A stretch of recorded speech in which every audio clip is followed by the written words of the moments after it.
This is not a history lesson. This is a mirror. When you look into a mirror, you do not see the past. You see the present, reversed. You see yourself, but flipped. We are currently standing at a coordinate in time that the universe has not visited for 60 years. The last time the Wheel of Destiny clicked into this specific slot was 1966. Most people know 1966 as a date in a textbook. They think of the Beatles. They think of the space race. But in the East, 1966 was the year the world caught fire. It was the year of the fire horse. It was the beginning of the great proletarian cultural revolution. It was a time when the youth of a nation rose up to destroy the old world. They burned libraries, they smashed temples, they dragged teachers out of classrooms and beat them in the streets. They forced parents to kneel before their children and confess their crimes against the new ideology. They sought to purify the human soul by incinerating the past. They called themselves the Red Guards. Today, you look at your screens, you see the cancel culture. You see the toppling of statues. You see the fierce religious zeal of the woke movement. You see the equally fierce reactionary rage of the anti-woke movement. You see a society tearing itself apart over definitions of gender, race, and history. You think this is new. You think this is a product of X, formerly known as Twitter, or the university system, or late-stage capitalism.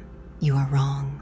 This is not politics. This is physics. This is the inevitable energetic expression of the fire horse cycle. We are about to walk through a side-by-side comparison of 1966 and 2026. We are going to overlay the transparency of the past onto the present so you can see the pattern. We are going to deconstruct the mechanism of the Cultural Revolution, not as a Chinese event, but as a recurring human phenomenon. Because the Red Guards are back, they just have different names. And this time, they have algorithms. To understand 2026, you must understand the psychological virus of 1966. What happened? How did a civilization with 5,000 years of reverence for ancestors and tradition suddenly decide to burn it all down? The catalyst was the fire horse. In Chinese metaphysics, the fire horse, Bing Wu, represents fire at the zenith. It is peak solar energy. It is the sun at high noon. It casts no shadows. When a society enters a fire horse cycle, the collective consciousness becomes obsessed with purity. Fire purifies. It cauterizes. It separates the gold from the dross. But fire is also indiscriminate. It consumes. In 1966, Mao Zedong tapped into this energy. He issued a directive: bombard the headquarters. He told the youth that the old world was rotting and that only they, the pure, the young, the uncorrupted, could save the future. He identified the enemy as the four olds: old customs, old culture, old habits, and old ideas. This is the key. The fire horse always attacks the old. It attacks the Saturnine structures of tradition, hierarchy, and established truth. Now, look at 2026. What is the woke movement? At its core, it is a fire horse movement. It is a demand for purity. It is a demand to burn down the olds.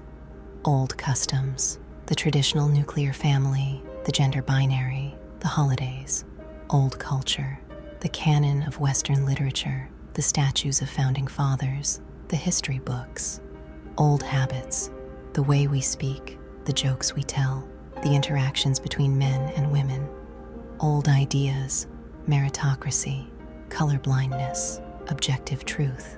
The woke ideology, like the Red Guard ideology, is not a reform movement. It is a revolutionary movement. It does not want to fix the system. It wants to dismantle the system to build a utopia on the ashes. It seeks year zero. In 1966, if you were found with a book of classical poetry, you were a counter-revolutionary. In 2026, if you are found with a tweet from 2012 that violates the new moral code, you are cancelled. The mechanic is identical. It is the weaponization of social shame to enforce a new, rapid, and totalizing morality. In 1966, the primary weapon of the revolution was the struggle session, Tamsing. The accused, often a teacher, a landlord, or an intellectual, would be dragged into a public square. They would be forced to wear a dunce cap. A crowd would surround them. They would be screamed at, spat upon, and forced to confess their crimes. They had to denounce themselves. They had to say, "I am a monster.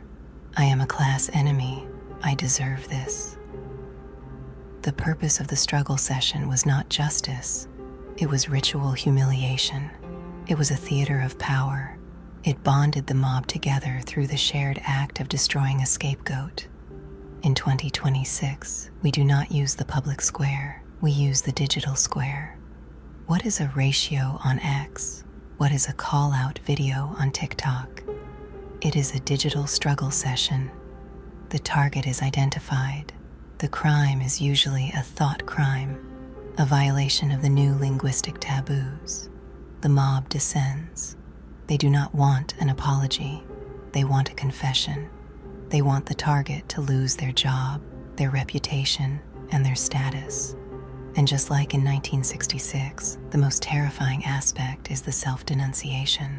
Watch the apology videos of influencers or CEOs who have been targeted.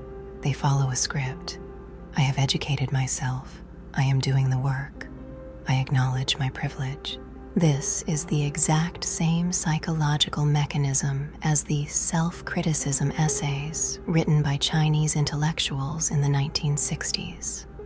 They are pleading with the fire horse to spare them.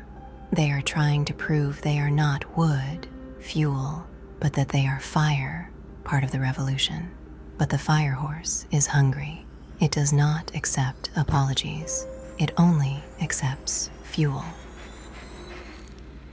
However, 2026 has a variable that 1966 did not have, and this is where the clash comes in. In 1966, the opposition was silent. The black categories, landlords, rich peasants, counter-revolutionaries, were terrified. They had no voice. They hid in their homes and waited for the knock on the door. In 2026, the opposition is not silent. They are armed, they are organized, and they are furious. This is the anti-woke movement. If the woke are the fire horse, chaos, revolution, the anti-woke are Saturn in Aries, order, war. Saturn is the planet of restriction, boundaries, and hard reality. Aries is the sign of the warrior. When Saturn enters Aries, the reaction to chaos is not negotiation. It is a crackdown. In 2026, we will see the rise of the White Guards, a reactionary force that rejects the Cultural Revolution, not with logic, but with force. We are already seeing the tremors, the bans on books in red states, the laws prohibiting certain topics in classrooms, the rise of parallel economies, the embrace of trad, or traditional lifestyles. This is the immune system of the civilization fighting the virus of the fire horse. But immune systems can be deadly. A cytokine storm is when the immune system attacks the body to kill the virus. The clash of 2026 is the cytokine storm. The woke will try to burn the institutions. The anti-woke will try to weaponize the state to crush the arsonists. In 1966, Mao eventually had to send in the People's Liberation Army to put down the Red Guards because the chaos had become unmanageable. In 2026, we may see the Saturnian forces, the state, the military, or perhaps a new authoritarian political movement step in to impose order on the digital chaos. The result is not peace. The result is a cultural civil war where there is no neutral ground. You are either a revolutionary or a reactionary. You are either burning the book or banning the book. let us be specific. What exactly is being fought over? In every firehorse cycle, specific pillars of reality are targeted for destruction. In 1966, they destroyed the old customs of beauty and gender roles. Women cut their hair short, wore military fatigues, and rejected femininity as bourgeois. In 2026, the firehorse attacks biology itself. The concept of man and woman is the ultimate old structure. The firehorse, which is pure energy, hates the limitations of the physical form. It wants fluidity. It wants the avatar, not the body. The clash over transgender rights, transhumanism, and biohacking is the battleground of the body. In 1966, they attacked the intellectuals. Knowledge was suspect. Being an expert was a crime. Better read than expert was the slogan. In 2026, we see the attack on meritocracy. Mathematics is called racist. Standardized testing is abolished. Competence is viewed as a tool of oppression. The firehorse hates hierarchy. It wants a flat, chaotic plane. The anti-woke reaction will be a fierce defense of hierarchy, a return to Nietzschean values of strength and competence. In 1966, the revolution was internationalist. It sought to export the fire to the world. In 2026, the concept of the nation-state is the old idea. The woke view borders as immoral lines drawn by colonizers. They champion the global south, the migrant, the stateless. Saturn in Aries, the god of borders, will violently oppose this. The anti-woke will become hyper-nationalist. The wall will not just be physical, it will be digital, cultural, and absolute. In 1966, truth was whatever the party said it was today. History was rewritten overnight. Photos were doctored to remove fallen leaders. In 2026, we have post-truth. We have AI deepfakes. We have my truth versus the truth. The firehorse burns the dictionary. Words lose their meaning. Violence becomes speech. Speech becomes violence. When words fail, violence becomes the only language left. There is one critical difference between 1966 and 2026. Mao Zedong had to print posters. He had to broadcast on radio. The propagation of the fire was limited by the speed of paper and sound. In 2026, we have the algorithm. The algorithm is a firehorse engine. It is designed to maximize engagement. And what maximizes engagement? High arousal emotion, rage, fear, disgust, moral superiority. The algorithm does not want peace. Peace is low engagement. The algorithm wants the cultural revolution. It wants the struggle session. It wants the clash. Every time you quote tweet someone to dunk on them, you are a red guard.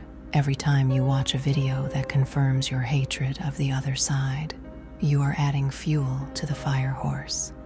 We have built a machine that automates the radicalization of the youth.